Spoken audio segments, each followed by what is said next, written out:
मार्च 2005 झारखंड गठन के बाद पहले विधानसभा चुनाव का रिजल्ट निकला।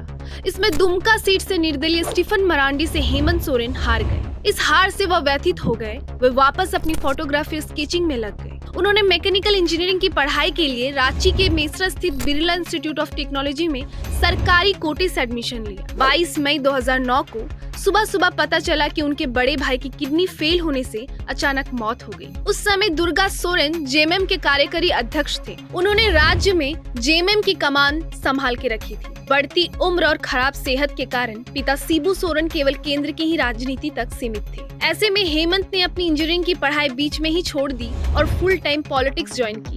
फिर पीछे मुड़कर नहीं देखा।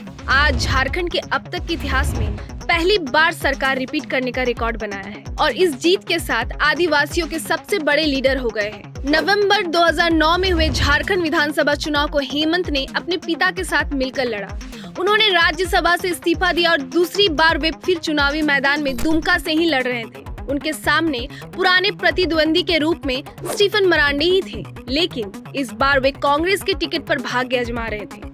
मुकाबला इस बार भी त्रिकोणीय ही था। इस बार हेमंत ने मरांडी को हराकर 2005 की हार का हिसाब चुकता कर दिया। पिता शिबू सोरेन 30 दिसंबर 2009 को झारखंड के सीएम बने। सब ठीक चल रहा था। केंद्र में यूपीए की सरकार थी। अप्रैल 2010 में विपक्ष में बैठी बीजेपी मनमोहन सरकार के खिलाफ अविश्वास प्रस्ताव लेकर आई। जेएमएम ने यूपीए के समर्थन में वोट किया। इससे बीजेपी परेशान हो गई। उसने जेएमएम के इस कदम को विश्वासघातक की तरह देखा। तब हेमंत सोरेन ने पॉलिटिकल मैच्योरिटी देखते हुए बीजेपी से कहा कि मैं अपने पिता की गलती के लिए माफी मांगता हूँ। वह इस्तीफा देने के लिए तैयार है। बीजेपी नहीं मानी और सरकार गिर गई। राष्ट्रपति शासन के बाद बीजेपी जेएमएम ने फिर सरकार बनाई। अर्जुन मुंडा सीएम और हेमंत सोरेन ने 11 सितंबर 2010 डिप्टी सीएम पद की शपथ ली। हालांकि ये सरकार ज्यादा दिन नहीं चली और गठबंधन में डोमिसाइल नीति में मतभेद के चलते 8 जनवरी 2013 को सरकार गिर गई। राष्ट्रपति शासन के बाद जेएमएम ने आजसू के साथ मिलकर सरकार बनाई। पहली बार हेमंत सोरेन 13 जुलाई 2013 को सीएम बने। 1.5 साल सरकार चलाने के बाद 23 दिसंबर 2014 को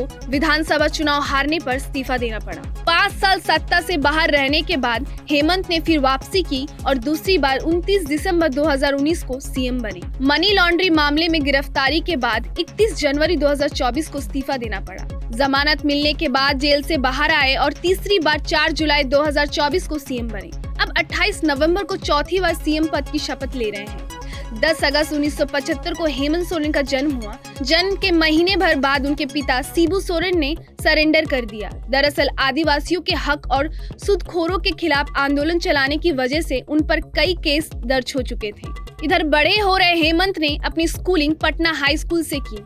स्केचिंग में स्किल बढ़ाने के लिए हेमंत ने विदेश के कॉलेजों की जानकारी जुटानी शुरू कर दी, लेकिन माता पिता ने उन्हें कहा कि जो भी पढ़ना है देश में रहकर पढ़ो, विदेश मत जाओ। हेमंत की बड़ी बहन अंजलि की शादी ओडिशा में हुई। कल्पना के पिता कैप्टन अम्पा मुर्मू के अनुसार हमारे पास वाले मकान में एक अफसर रहते थे जो अस्पताल में नौकरी करते थे। वे शिबू सोरेन की बड़ी बेटी अंजलि के जेठ थे। इस दौरान शिबू सोरेन का इसी इलाके में एक शादी समारोह में आना तय हुआ। उनके साथ हेमंत और उनके बड़े बेटे दुर्गा भी थे। वहाँ कल्पना को देखा और पहली नजर में ही शिबू सोरेन ने कल्पना को अपनी बहू के रूप में चुन लिया। हेमंत सोरेन और बाकी लोगों को भी लड़की पसंद आ गई। इसके बाद दोनों परिवार के बीच बात हुई और 7 फरवरी 2006 को कल्पना और हेमंत की शादी हो गई। हेमंत सोरेन पर ईडी का आरोप है कि उन्होंने अपने पद का गलत उपयोग कर जमीन पर कब्जा किया है। ईडी 2 मामलों में जांच कर रही है। पहला रांची के बड़गाई में सेना की 4.55 एकड़ जमीन की अवैध खरीद फरोख्त का है। दूसरा आदिवासी जमीन पर कब्जे का है। ईडी का आरोप है कि फर्जी कागजातों से सेना की जमीन को बेचा गया। इसके बाद 31 जनवरी 2024 को रांची में पूछताछ के बाद हेमंत को गिरफ्तार कर लिया गया था। अभी जमानत पर है। आज झारखंड में एक बार फिर हेमंत सरकार 4.0 के साथ हेमंत युग की शुरुआत हो गई है।